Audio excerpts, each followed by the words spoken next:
1972-2022, c'est 50 ans de modèle Z Kawasaki.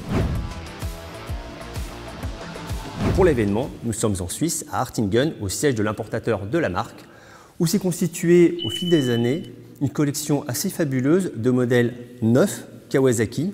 Neufs car ces motos ne roulent pas en fait, elles sont arrivées, elles ont été préparées, on a retiré tous les fluides et depuis elles sont là, elles sont régulièrement entretenues et c'est assez passionnant à arpenter. Je vous conseille, si vous passez en Suisse, de venir voir ce musée qui est assez étonnant. Et bien sûr, dans cette fabuleuse collection, il y a un modèle emblématique, c'est la Z1. Cette moto a apporté certaines technologies révolutionnaires à l'époque.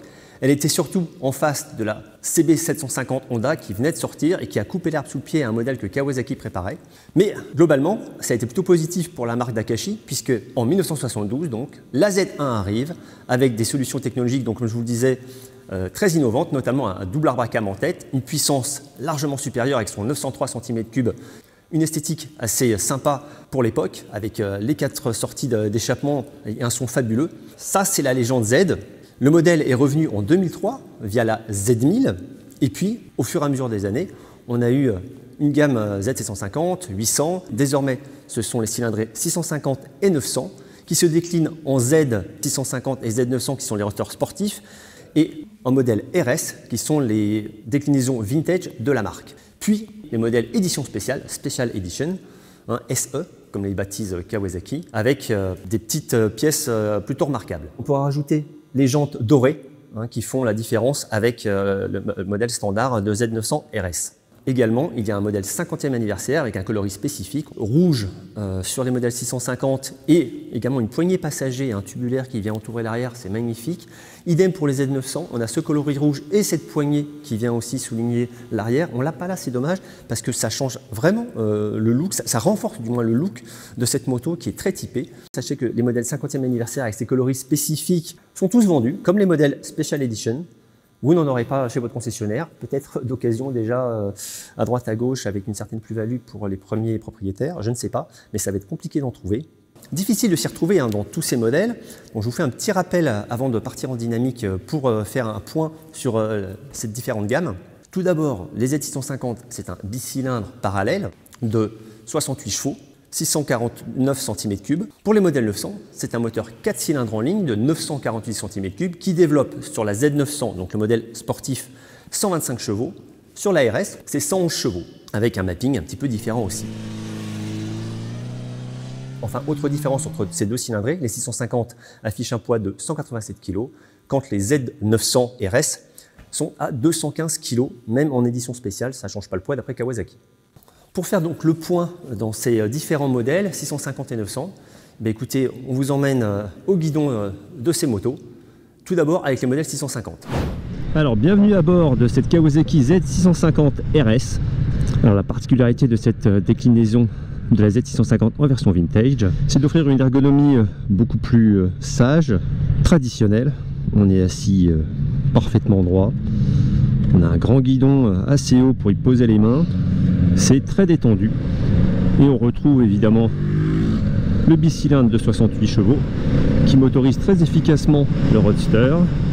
Il vibre un petit peu ce moulin, on connaît bien, mais ça apporte un petit peu de vie à la machine, c'est pas mal. Surtout c'est un bloc qui a pas mal de couple et qui permet donc des bonnes relances, qui reste relativement souple. Voilà, on est à 2000 tours à 50 km/h sur le dernier rapport et ça se passait pas trop mal.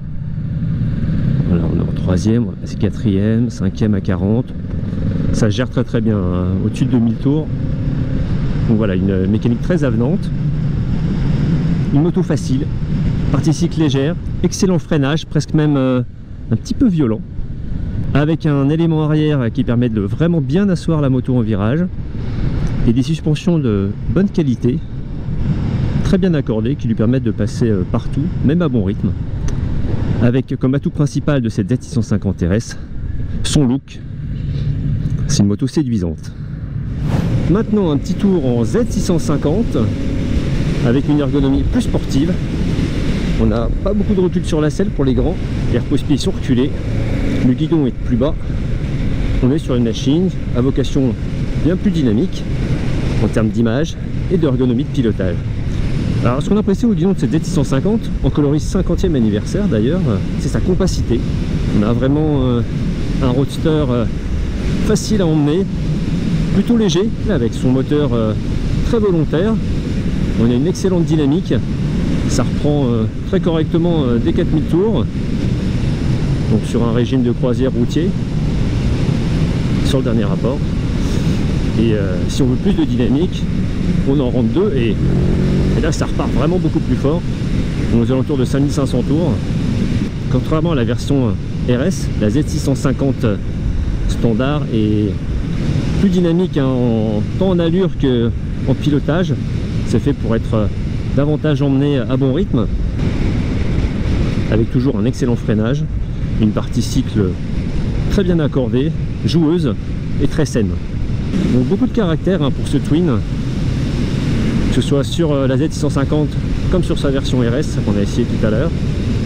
Voilà, c'est des machines plaisantes, abordables, mais après pour faire du duo on préférera largement avoir la version RS, parce que sur celle-ci c'est quand même un petit peu plus délicat. Alors ce qui est très agréable également avec ce Twin, c'est le bruit de boîte à air à l'accélération. Je vous fais écouter. Ça gronde super bien quand on accélère en grand, et ça c'est très appréciable à bon rythme d'avoir des évolutions soulignées d'une belle sonorité, que ce soit la Z650 normale j'allais dire ou la RS. Évidemment on a le même résultat à l'ouverture des gaz, c'est super chouette. Donc comme vous voyez, ce petit roadster est très dynamique dans sa version Z650. On a une partie cycle très joueuse et surtout une ergonomie qui est propice à un pilotage un peu plus engagé.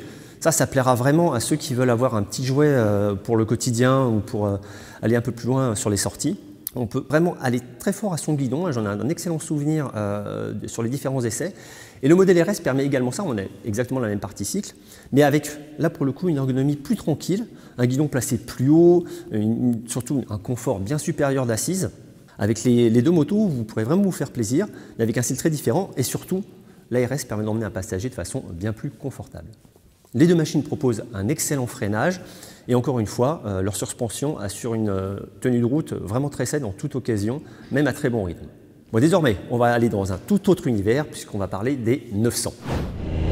Donc nous avons pris les commandes de cette Kawasaki Z900 en version 50e anniversaire. Alors on retrouve une machine extrêmement maniable. On est vraiment en appui sur le guidon hein, sur cette Z900. On a un très bon contrôle du train directeur. Son 4 cylindres répond toujours présent et particulièrement disponible. Là on l'a vu un petit peu en agglomération. Là on roule tranquillement, on peut repasser la 6. Et vous voyez je suis à 40. Et ça reprend très bien. On va quand même rentrer quelques rapports là parce que... Et vous voyez à 20 km/h ça le fait encore en 4. Jolie musique également. Un moteur plein partout. Un vrai 4 cylindres Kawasaki. Et un amortissement très agréable. Hein. On a une partie cycle sportive et assez haut de gamme. Des suspensions qui travaillent remarquablement bien. Et surtout qui présentent un profil assez sportif. Quand on attaque, on n'est jamais à court ni d'hydraulique ni de précharge. Ça travaille bien à l'avant comme à l'arrière et surtout de concert. Donc une moto très homogène pour rouler fort ou plus tranquille. En revanche, l'ergonomie, comme je vous l'ai dit, vous êtes pas mal sur le guidon, hein. Les poignets ça travaille un peu, les jambes sont assez repliées. C'est pour ça qu'on choisit cette moto, c'est pour un peu de sport. Alors là vous voyez en agglomération, je suis en 6 à 50 km/h. Et le moteur est loin d'être à l'agonie, hein. C'est d'une souplesse très très agréable. Allez, on ressort de l'intersection en 3. Et je passe tout de suite la 6, voilà, 50. J'aime vraiment la rondeur à bas régime de ce moteur. Et c'est toujours plein de couples, hein. Si j'accélère, ça part tout de suite. C'est...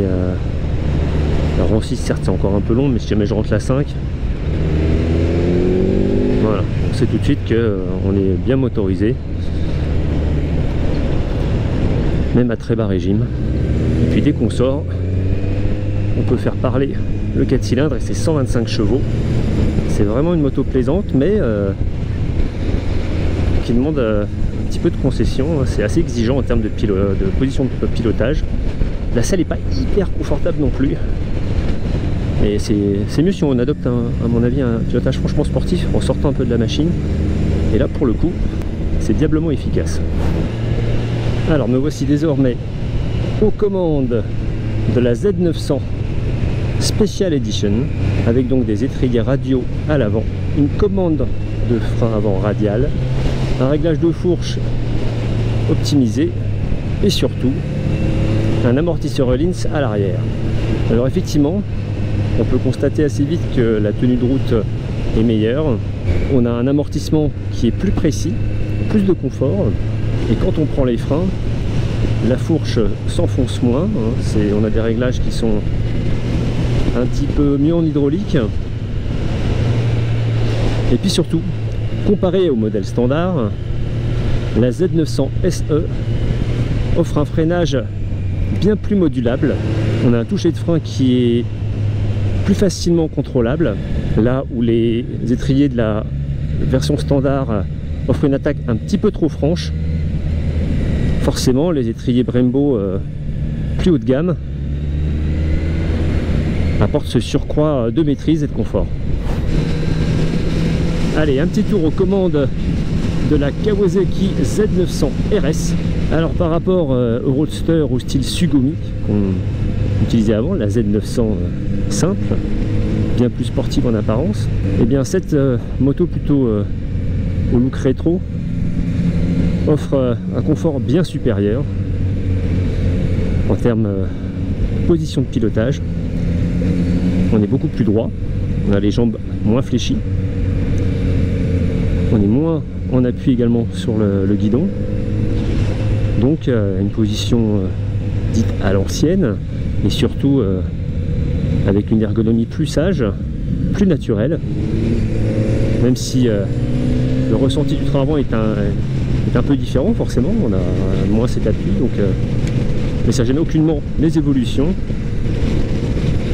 C'est une moto évidente de prise en main, et avec ce 4 cylindres très expressif, on n'est pas du tout à court de dynamique. Là encore, c'est plein partout, ça reprend un très bas régime, et ça rend les évolutions de cette Z900 RS beaucoup plus ronde et sympa en fait que le Roadster sportif, qui est forcément plus typé et en géométrie et en ergonomie. Et c'est une machine à la fois efficace et très avenante pour son pilote, mais aussi pour un passager. On a une vraie selle accueillante, ce qui est quand même largement moins le cas de la Z900. Alors, le freinage est également un peu moins efficace sur cette Z900 RS en dépit de ses étriers radio, et ça c'est toujours assez bizarre. On a des étriers axiaux sur la Z900 qui freinent remarquablement bien avec des durites caoutchouc, et ben la Z900 RS et ses étriers radio et durites Avia donnent pas du tout le même ressenti au freinage. Ça semble un peu moins performant, et puis c'est toujours assez surprenant. En tout cas, elles n'ont pas de défaut de ralentissement, hein, loin de là.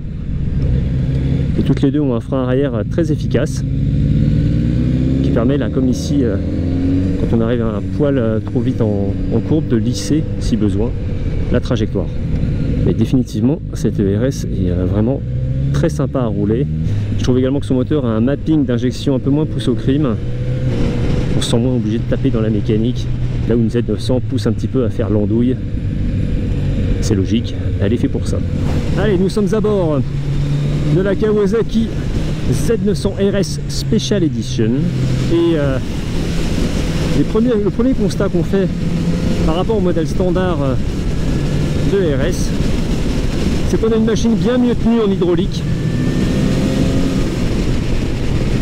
C'est sûr que son réglage de fourche et surtout son amortisseur Öhlins arrière contribuent à une meilleure assiette de la machine sur certaines phases du pilotage, notamment au freinage. voir sur les changements d'angle, c'est plus précis.